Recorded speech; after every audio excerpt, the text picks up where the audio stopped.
मीरपुर माथेलो वासी खुदकुशी कंदड़ पोरियत जे पोयरनि जी वाह न थी। तफ़सीलन मूजिब कुछ महीना अॻु मीरपुर माथेलो लॻ ॻोठ दोदो महर वासी पोरियत शबीर अहमद नाच गुरबत सबब खुदकुशी कई हुई, जंहिंखे 5 न्याणियुनि जो औलाद बि हुयो। जंहिं बाद FFC मीरपुर माथेलो पारां खुदकुशी कंदड़ पोरियत शबीर नाइट जे पोयरनि जी मदद लाइ रोक रक़म ॾिनी वई ऐं हिक नौकरी नओं घर तामीर कराइण जो ऐलान पिणु कयो वियो। इन मौक़े ते FFC जा आला अमलदार मौजूदु हुआ, जिन में ब्रिगेडियर सलीम चीमा साहब, PRO Amanullah Shar, colonel Shujaat, colonel Shakeel Ahmed ऐं अहमद अली सुमरो मौजूदु हुआ।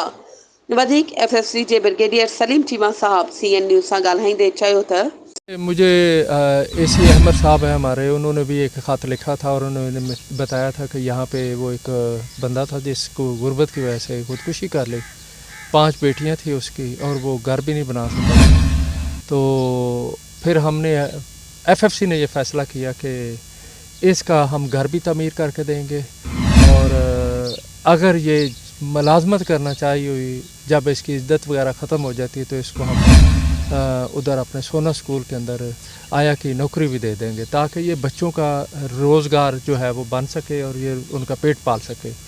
ये अभी मुझे पता नहीं है कि ये मुमकिन हो सकेगा या नहीं है। तो आज मैं इसीलिए आया था, जब इन्होंने मुझे बताया कि वो दरवेश नाइक में है, तो हमने कहा कि इसको विज़िट भी करेंगे और जो भी हम इनकी माली मुआवजा कर सकते हैं वो भी करेंगे।